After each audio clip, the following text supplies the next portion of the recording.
Hey, what's up? This your boy Big Man. You already know what it is, man. So let's get right to it. Okay, so let's talk about this Lil Reese drama still, man. It's crazy, man. Now, some more information came out last night involving the Lil Reese situation. Now, there's a writer from the Chicago Tribune, and what she did, she made a post on social media, and it said a lot of things about Lil Reese and what took place yesterday, and Lil Reese's side of the story. Now, this is supposed to be a quote straight from Lil Reese to the police. Yes, I said to the police. I don't know why Lil Reese is talking, but you got to remember, he was in a sedated state, man. Dude, I'm shooting him some bail. I'm shooting him a lot of bail. But obviously, you know, he was messed up, man. He was shot, allegedly shot and beat up. So, you know, they probably asked him real quick, like, hey, man, what happened to you? And then he was like, so-and-so happened to me. You know what I mean? So I can't, a lot of people going bad on him on social media, but it just doesn't seem like that situation, and especially when you take account what was said. Now, this is all based on what this reporter is saying for the Chicago Tribune, so you can't say that this is what Lil Reese said specifically or exactly, because we don't know that. You know, it could have been a misquote or anything. Even though people at that level of media, they usually take their job really seriously, and they got checks and balances on all sorts of levels. You know what I mean? There's been movies about it. Now, before we get into what Lil Reese said, and I also want to talk about Lil Durk's post around the same time things were going crazy yesterday with this Lil Reese story, and Memo's post, Memo600's post when things were going crazy about this situation, man. And man, I don't know what to think about these posts. But man, before we get into it, do me a favor. Make sure you hit that like button, make sure you hit that subscribe button, and man, let's get it. Okay, now that we got that out of the way, let's talk about this post from this reporter from the Chicago Tribune. Now, there's a reporter by the name of Paige Fry, and it looks like she was reposting something that the Chicago Tribune put out. They put out a story, and it said this basically. It said 3 men were shot Saturday morning on the near North Side neighborhood near the Grand CTA Red Line Stop, authorities said. Now, obviously, the Chicago Tribune, that is a well-renowned and well-known media news source, and, you know, probably the lead media news source for Chicago. And Paige Fry seems to be a writer there, and she reposted a quote from the article, and it basically said this. It said, Lil Reese told police that he met the people in the Durango outside of the garage and directed them where to drive so that he could buy an illicit substance from them, the report said. The other people shot gave police little information. Now, that part right there and that post that this reporter made is going all over the fan pages and a lot of the hip-hop blog sites. And people are like, does this constitute telling? Like, is this snitching? Like, if Lil Reese told the police this and the other guys said nothing, I mean, did he basically dry snitch on the guys who were selling the substance? And did he also dry snitch on, you know, what they were in? Like, did he give up too much information? And a lot of people are deep diving on that, man. And it just isn't a good look for Lil Reese. Now, Lil Reese is said to have said those things, but I can't confirm, and nobody can confirm that he actually said those things.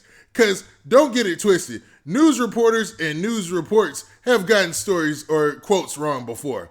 Now, there's a high level of scrutiny when it comes to news reports and, you know, especially nationally renowned news and media organizations, but they still get stuff wrong sometimes. So I'm going to shoot Lil Reese a little bit of bail, but in the story, man, they talk about a lot of the details that the police have so far, and from their, you know, viewpoint, it looks like an open and shut case almost.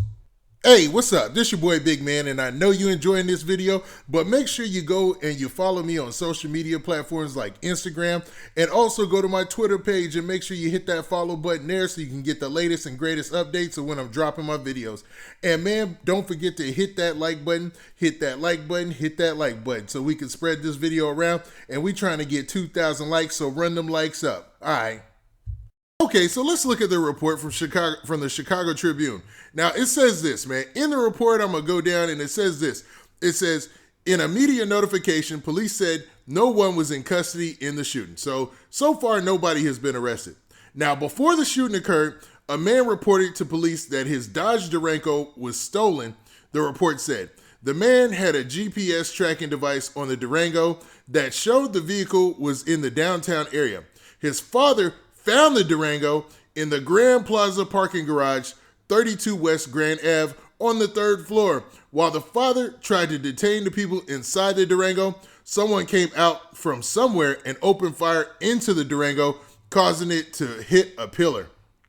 So that's why, okay, I'm gonna stop right there. That's why we see that situation where the guy is coming out of the parking garage and he's all messed up. Somebody opened fire. They don't know which side, but they obviously had tracking on their car, which, you know, most people should have, which is smart. They had tracking on their car, and they found it in that parking lot in Plaza. Now, with Lil Reese alleged statement, he's basically placing those people that were in the Durango as the people who stole the Durango. So, man, I almost can't shoot him any more bail on that, because, like, by saying that, if what they say is true, if he said that, by saying that, he's putting those people in a stolen car who were along with him. You know what I mean? So it continues to say the garage is part of a high-rise apartment. We don't care about that. But they talk about, okay, in this part, they say that after the stolen vehicle crashed, those inside got out and exchanged shots with someone, the sources said. Numerous shell casings were found at the scene and 2 handguns were found in the Durango, the report said. Taylor told police, now Taylor is Lil Reese.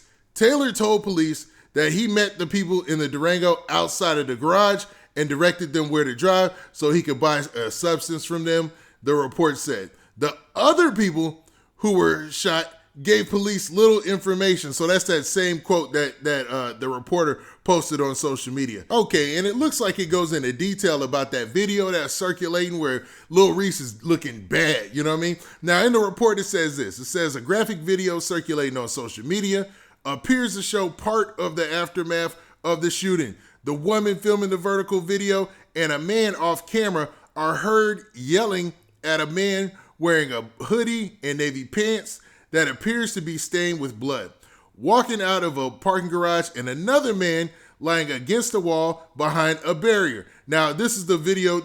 Remember, that's the guy walking down the parking garage. We can see him, and he looks like he's in a daze. And the guy behind the wall and the barrier is Lil Reese. He looks like he's like kind of stuck behind there. It's a bad situation. Now, it continues to say this. The second man, who looks like Taylor and has similar tattoos, appears to be going in and out of consciousness and heavily breathing as a Chicago police officer tries to talk to him and radios for an ambulance. And then they go into what they're yelling at him. That explicitive stole my car, the man's yelling. Look at Lil Reese. Look at Lil Reese. The woman says, you stole my explicitive. The woman tells the man with the hoodie sitting on the ground, that wasn't me, he replies. And yeah, we seen him. Of course you're going to say that. But I mean, I'm not going to comment on the fact that, you know, you're at the same scene where the car is found. So it's weird.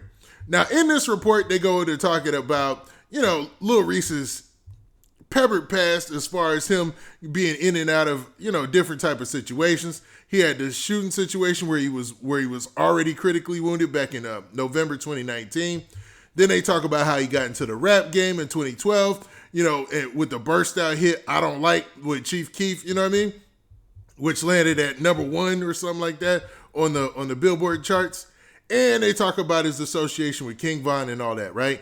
And how this, if any of this is related between the King Von shooting, the FBG Duck shooting, and the Trey Savage shooting or whatnot, man. So it's a lot going on in this report.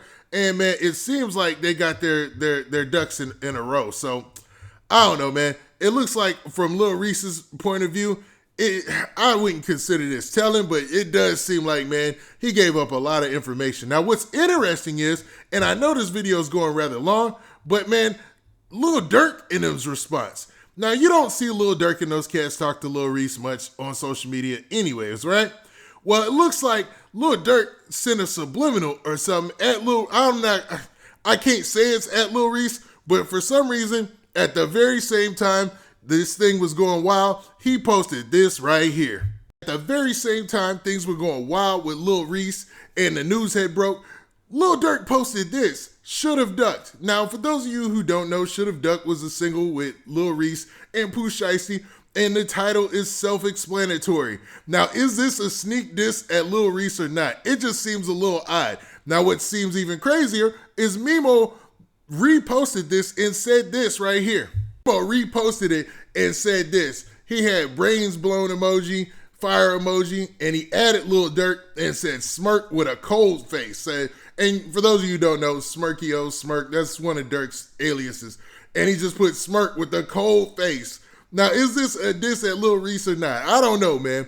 I don't want to look too much into it because I've seen them communicate in the past and it seemed like it was all good. But I don't know. This seems like a little too convenient for it not to be a diss. But you guys tell me. Now, what do you guys think? Do you think that Lil Reese was telling when he gave that information to the police? Or do you think that he was in a daze and you got to shoot him some bail on what happened? Because, I mean, based on what they said, if he said that he actually put people in the Durango at the time that they were being tracked down by the owner, you know what I mean? Which is a critical mistake. And what do you think about this post from Lil Durk and the repost from Memo600, man? Do you think they're sending subliminal shots at Lil Reese? Now, with that, this has been your boy Big Man. Do me a favor. Make sure you hit that like button. Make sure you hit that subscribe button. And make sure you hit that notification bell so that way you get a notification every time I drop this hot content. And we out of here. Peace.